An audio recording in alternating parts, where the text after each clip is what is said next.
All right, 6:45. For over a century now, a statue of Confederate General Robert E. Lee was one of two representing Virginia at the U.S. Capitol in Washington, D.C. It was removed in 2020, and now a statue will be in its place honoring Barbara Rose Johns. You just saw the unveiling there. Cameron Johnson has more on the young girl who helped end school segregation. She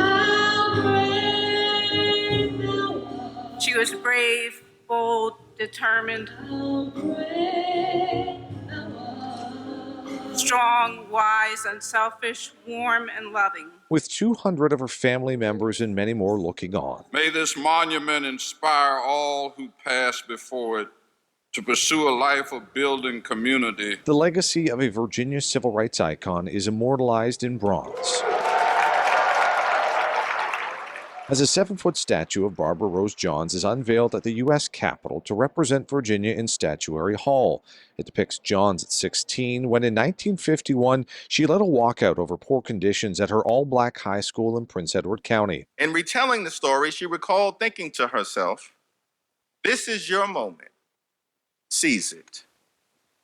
Barbara Johns rose to the occasion. Eventually joining a lawsuit that became a part of the Supreme Court's Brown v. Board of Education decision that ended school segregation. She led by example, inspired, motivated, guided, and encouraged and championed family, friends, and strangers. Each state gets 2 statues in Statuary Hall honoring their native sons and daughters.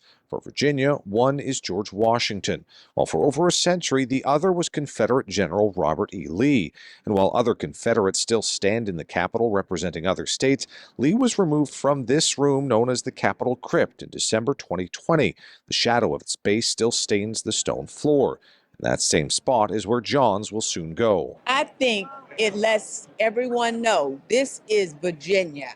We had Robert E. Lee one time, but that's not us anymore. Johns was picked as the new honoree from among dozens of nominations, the commission choosing her to inspire a new generation of young Virginians, including those at the ceremony. And that's the thing that excites me, to come down and say, oh, there's a young person here.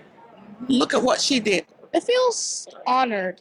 It feels honored to be a 10-year-old, to see a new statue of Barbara to happen in front of my eyes. A similar thought from the Johns family, with one sister saying John's life always reminded her of the Bible verse Isaiah chapter 11, verse 6, part of which is etched on the statue's base, and hope that much like how Johns led a monumental change 74 years ago, her presence in the Capitol May continue to inspire and teach others that no matter what, you too can reach for the moon. The wolf shall also dwell with the lamb, and a little child shall lead them. Now, with the addition of John, she becomes only the 15th woman in Statuary Hall and only the 3rd teenager or child alongside Sacagawea and Helen Keller. At the U.S. Capitol, Cameron Thompson, WTKR News 3.